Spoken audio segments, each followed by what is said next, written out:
So sorry about that, everybody. My internet decided to die on me for fun, whatever. And not just me, like it down my podcast caves. You can see I'm actually, well, if you're looking on the YouTube, I've got all these like rocks and shit beside me. But yeah, no, housewives, that was fun. So, yeah, it's nuts. Yeah, I just don't think Michael actually has a gun because I don't know if he know how to get one.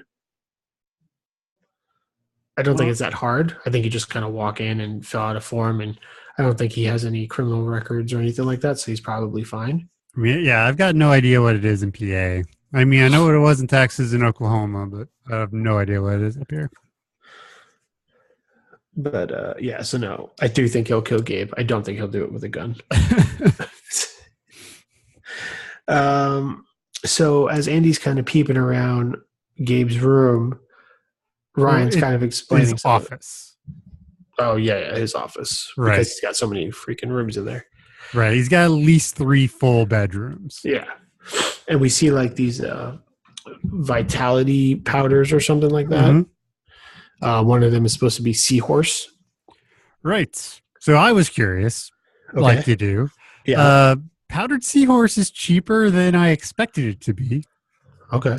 So from Alibaba.com, you could get it from between $11 and $55 a kilo. So that's about $5.50 to $25 a pound. That is not bad. I have no idea what like I couldn't find anything that said like, yeah, you would have this really weird reaction to it. Like, so I don't know if what he was experiencing was that, or, you know, cause he gets all like, he dumps in his wine and drinks it. I mean, he feels like super energetic and is super happy and hyper and all this other crap. And so you don't know if it's like him and just in his head or if he's drunk or what. But yeah. Well, you say here Creed's Chinese skills were mentioned, and he reads the bottle, I guess, for Andy, mm-hmm. and it says, "Do not mix the seahorse with alcohol." Right. Which yeah is definitely gonna factor in or whatever. Right. But so I pulled up some of the recommended dosages. So the amount of seahorse to be consumed depends on the condition being treated. The typical dose is between 3 and 5 grams mixed with boiling water and drunk as a something. If powdered seahorse is being used, smaller doses, 1 to 3 grams, are recommended. For impotence, some practitioners recommend a mixture of 3 grams of powdered seahorse taken 3 times per day with rice wine. Oh, okay. So that's. But like 3 grams is not very much, and he put a fuck ton in there. Quite a lot, yeah. So, I mean, he might have put like 15 grams in there, maybe. Right. Oh no, I'm not. I'm not good at eyeballing weights.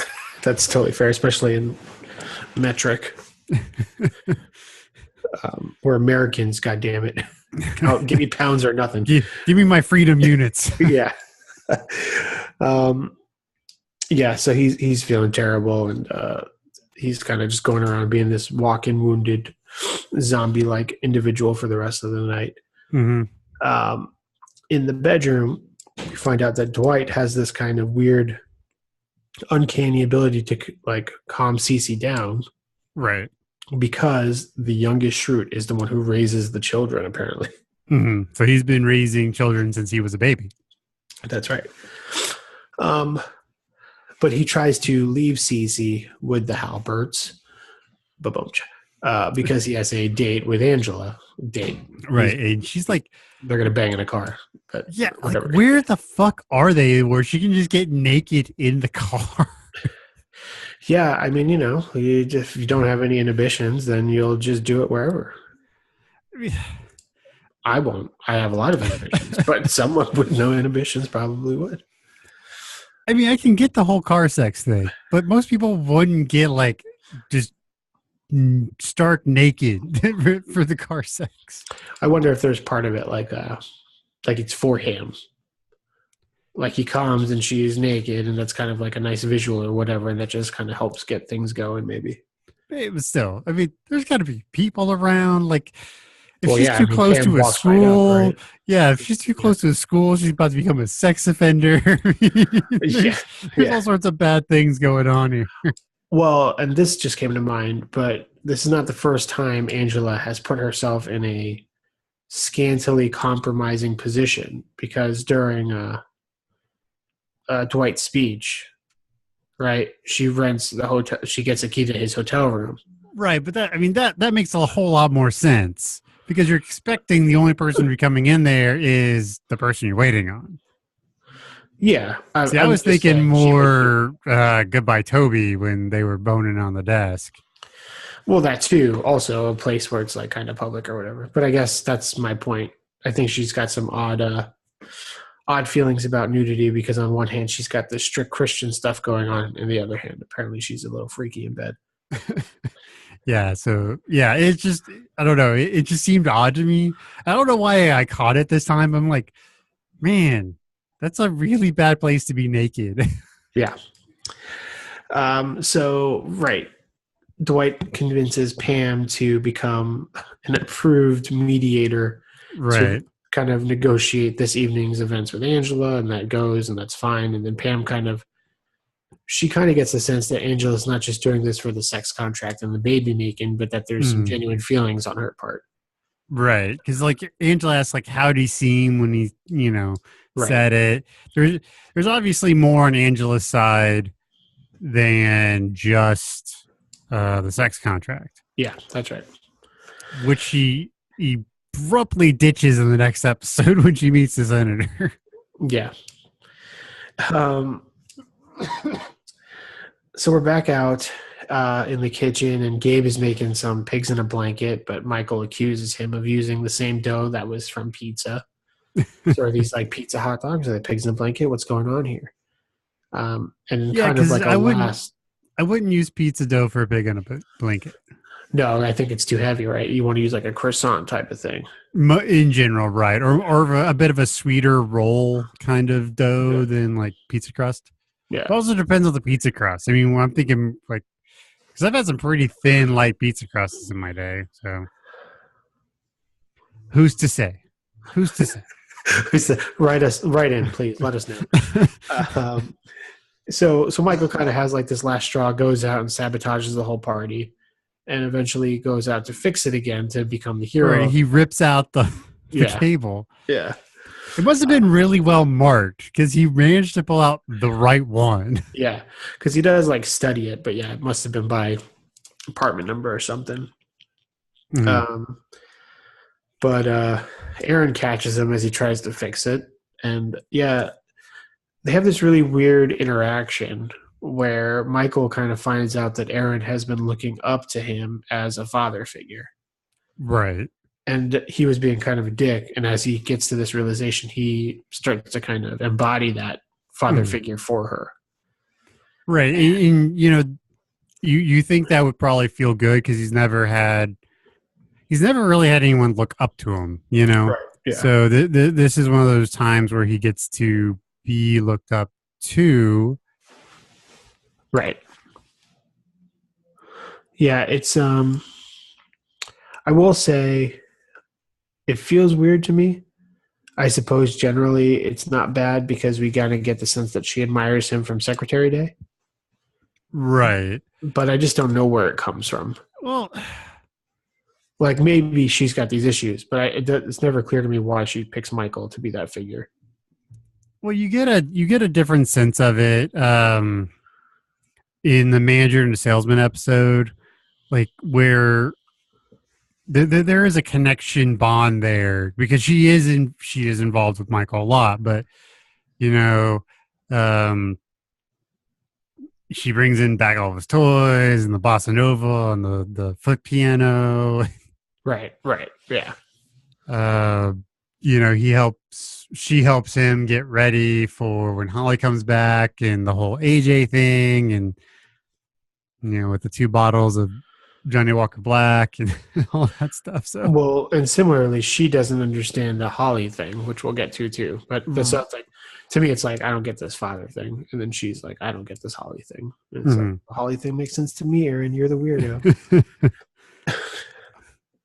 I still get razzed about like I met my cousin and his future wife. This was a long time ago, like 10 plus years ago. I met him once. Well, I met her once before they got married. And like my aunt, she's like, "So what do you think of her?" And I was like, "I just don't see it. Like she still gives me shit. Like I have nothing against the woman. She seemed nice. It was one evening, Right. you know? Oh, yeah, but I just realized we skipped a scene that we need to talk about for my reference to make sense. Uh-huh. But through the entire night, there's this weird power struggle between Mike and Gabe, mostly on Michael's part. Right. And so, but at the end, he's like, Michael just takes back that control. He's like, if you hurt her, I will kill you. Yeah.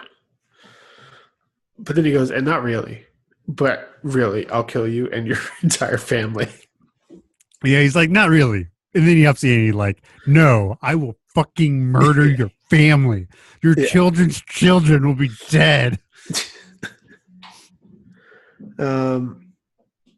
Yeah, and then Andy reveals to Aaron that he accidentally downed a bunch of seahorse, and she's kind of sympathetic to it. Mm. And then Earthrise on the moon. Right. So, yeah, he gets sick from the seahorse and probably drinking too much. We see Andy like vomit on like, I'm guessing the guest bed, and just like cover it with a pillow. With another pillow. It's disgusting. Yeah. Terrible. This is why I don't have parties. Yeah. In a nutshell. Like I'll have some like 3 or 4 friends over, but that's about it. Yeah. Yeah, there's a funny internet meme going around where it says, "Thanks for letting me host this." And then there's a banner of letters that says, "Leave by 9." So what do you think, man? See, this was a little bit of the flip of the last episode, where coming into it, I was more excited for, because I do like this episode, but watching it this time, you know, it was okay. Yeah. So I gave it a 2.75 out of 5. Bigger dressing rooms than the puppets. And that's a very meta reference from something Michael said in the episode. Yeah, I similarly looking forward to this episode, and dissimilarly, I really did enjoy it. I really like those short bits with everybody. Mm-hmm. I like all the moments that because everybody in the office is funny, you know. Mm-hmm. So it's just nice when they can fit all that into one episode. So kind of Right. everybody like losing their cool in their own way. Like Jim changes the channel. And Oscar losing it, and Kelly being, I mean, this is like so quintessential Kelly. I mean, I do like it. And so here's a good, I was going to give it a, like in my head, I was like, okay, it's probably going to be a 3. Yeah. And I ended up at 2.75. So, I mean, you're not off. Yeah. So I give it a 3.2 out of 5 soundscapes. A single moment, something, I don't remember. Yeah, it's like a single moment in a song stretched out for an eternity or something like that. It just sounds like the worst thing. Yeah. What it reminded me of is like Ross's music in Friends, because he had like the little keyboard with the microphone. Yeah. It's like what some dude would set up by the side of a subway or whatever. Just like feeling it, man. So there you go. Those were our episodes for this week. Yep. Next week we've got woof.com and China. Oh, China. Yeah. So that's a good episode, I think. We'll see. Ratings pending. But I recall it being a good episode. Yes. I remember liking both these, and Wolf is big because we meet the senator. It's first sighting of Robert Lipton. So yeah, and that's a pretty big storyline for a stretch. It pretty much lasting the rest of the series. Well, you know, stretch. Just 2 seasons. No big deal. That's it. Well, I mean, we're already 7 seasons in, you know, so it's like in the grand scheme. So that's going to do it. As always, visit patreon.com/brokenjars. All the Twitter stuff that we said at the top of the show, you should have been listening to already. I'm on Twitter, JAY_REY, where I tweet in the mornings and on the weekends. That is it. Jacob is at Jacob Ingalls. Yep. Visit Broken Jars XYZ. Leave us a rating. Send us an email. Shoot up a flare gun. Smoke signals. Carrier pigeon. Whatever. We want to hear from you. We'll talk about you. You'll become super famous. Probably find the love of your life. That kind of thing. It's what we do. We are connection makers. We can make it happen, y'all. Yeah, no doubt. That's a promise. That's our guarantee. We guarantee it. Just say you guarantee it. Yeah, that's going to do it. So we'll see you guys in 2 weeks. Thanks for tuning in. Bye. Later, guys.